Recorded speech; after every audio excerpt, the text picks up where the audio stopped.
wararka naga soo gaaraya degmada Doolow ee gobolka Gedo ayaa sheegaya in ciidamada Itoobiyaanka ee halkaas ku sugan ay amar ku siiyeen ciidamada nabad sugidda Soomaaliya kuwa dawladda federaalka taabacsan in ay si degdeg ah uga baxaan magaalada ama ay si cad u taageeraan maamulka Jubbaland.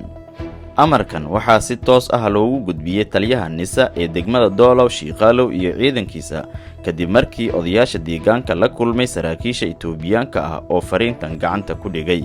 sida ilwareedyo deegaanka ah noo xaqiijiyeen habeenka hor waxaa dhacay dagaal culus oo socday ku dhawaad 7 saacadood kaas oo dhexmaray ciidamada nabad sugidda Soomaaliya iyo kuwa maamulka Jubbaland oo garab ka helaya ciidamada Itoobiyaanka ah. dagaalkaasi waxaa ku soo dhamaaday guul daro ku dhacday nabad sugidda.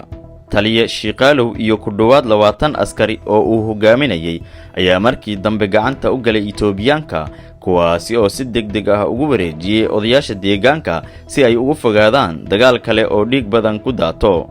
ciidamada Itoobiyaanka waxay si cad u sheegeen in 48 saacadood gudahood ay ciidamada dawladda federaalka ah uga baxaan magaalada ayna u wareegaan dhanka ay dawladda Soomaaliya xooga ku leedahay. xalay ayaa magaalada waxaa ka dhacay kulan xasaasi ah oo dhexmaray odayaasha deegaanka iyo saraakiisha NISA. taliye Shiiqaalow wuxuu shirkaasi si kulul uga sheegay in dhimasho ka xigto in uu magaalada Doolow iyo reerkiisa uga tago ciidamada Itoobiya.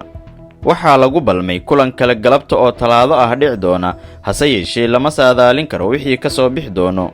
saaka magaalada Doolow xaaladeedu way degan tahay, hase yeeshee xiisad ayaa laga dareemayaa gudaha maadaama ciidamadu weli ay isdhex joogaan, taasi oo khatar ku ah in magaalada dagaal mar kale ka qarxo waqti kasta.